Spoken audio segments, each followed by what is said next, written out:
अगर आपकी बच्चियां वेद की बेसिक शिक्षा नहीं लेंगी तो वो नावेद और जावेद के चक्कर में फंसेंगी, उसको दुनिया की कोई ताकत नहीं रोक सकती।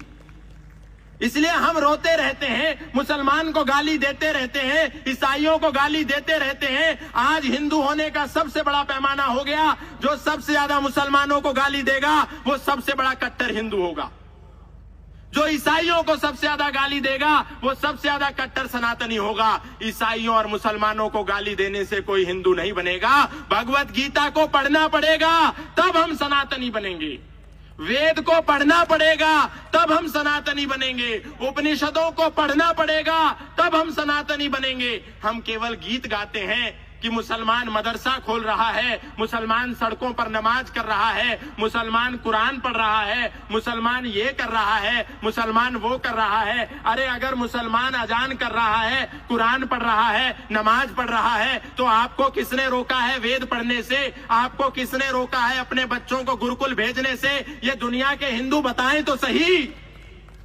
अगर इस देश के अंदर, लोकतांत्रिक देश के अंदर 1 लाख से ज्यादा मदरसे हो सकते हैं तो गुरुकुल क्यों नहीं हो सकते? ये जवाब कोई मौलाना देगा क्या? कोई मुकर्रम देगा क्या? कोई बारी देगा क्या? कोई हाजी देगा क्या? कोई सैयद देगा क्या?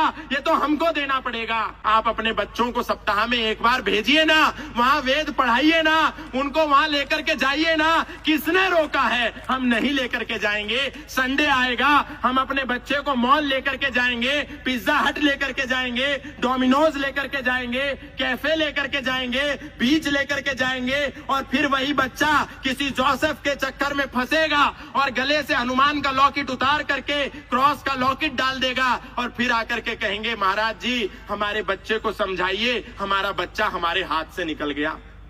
अब इसमें महाराज क्या करेंगे? आप ही को करना पड़ेगा।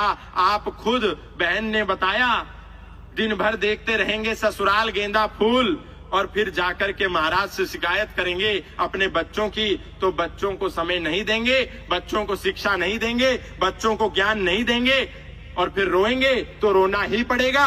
रोने के सिवा कोई उसके सिवा विकल्प नहीं है। इसलिए केवल रोते ना रहें,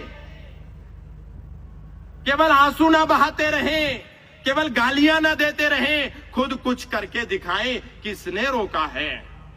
कौन रोक रहा है?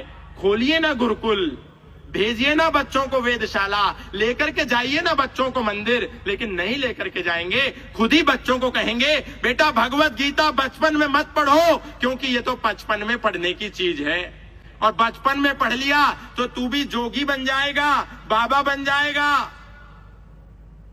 इसलिए बाबा नहीं बनना है, भगवत गीता मत पढ़ो। ये कौन शिक्षा दे रहा है? कोई मौलाना आकर के आपके बच्चे का हाथ रोक रहा है? कोई मुकर्रम आपके बच्चे के हाथ में से भगवत गीता छीन रहा है? कोई अब्दुल ने आपको भगवत गीता पढ़ने से रोका है? किसने रोका है? किसी ने नहीं रोका। हमारे घर में जो हमारे बुजुर्ग रहते हैं, हमारी दादियां रहती हैं, हमारी नानियां रहती हैं, वही बच्चों को गलत सलाह देती हैं। अरे भगवत गीता अभी मत पढ़ो, ये तो बुढ़ापे में पढ़ने की चीज है। अरे भगवत गीता का ज्ञान योगेश्वर भगवान श्री कृष्ण ने अर्जुन को इसलिए नहीं दिया था क्योंकि उसको जोगी बनना था, उसको बाबा बनना था। भगवत गीता का ज्ञान योगेश्वर भगवान श्री कृष्ण ने